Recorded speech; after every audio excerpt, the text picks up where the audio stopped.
একজন সত্যিকার ভালো নারীর জীবনে সবচেয়ে দামি সম্পদের নাম হচ্ছে টাকার চাইতে বেশি, গাড়ির চাইতে বেশি, বাড়ির চাইতে বেশি, গয়নার চাইতে বেশি, সেটার নাম হচ্ছে ইজ্জত। একজন মেয়ে সব দিয়ে দিতে পারে, ইজ্জত দিতে পারে না। একজন মেয়ের সবচেয়ে দামি সম্পদ হচ্ছে ইজ্জত। এবার ইসলাম বলে আমি তোমাকে ওর সামনে যেতে নিষেধ করেছি যেখানে তোমার ইজ্জতের উপর হামলা হওয়ার ভয় আছে, ওইখানেই যেতে বলেছি যেখানে তোমার নিরাপত্তা আছে, ইজ্জতের কোনো ভয় নাই। সুবহানাল্লাহ। একজন সত্যিকার ভালো বউ তার জীবনের সবচেয়ে বড় নিয়ামত মনে করে দুনিয়ার তার স্বামীকে। কারণ সবাই তার সাথে বেঈমানি করবে, আমার স্বামী কখনো আমার সাথে বেঈমানি করবে না। সবাই আমার হাত ছেড়ে দিবে, আমার স্বামী কখনো আমার হাত ছাড়বে না।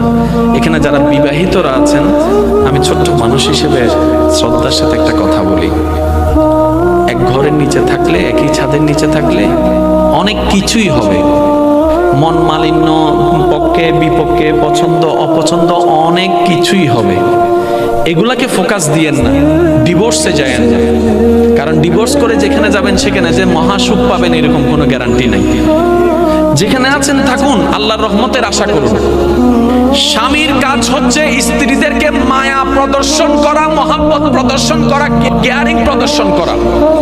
আর স্ত্রীদের কাজ হচ্ছে স্বামীদেরকে ভক্তি করা, শ্রদ্ধা করা, সম্মান করা। দুইজনের পক্ষ থেকে যখন এই ইসলামের নিয়ম দুইটা চলে আসবে, অশান্তির সংসার অশান্তির হয়ে যাবে। সুবহানাল্লাহ।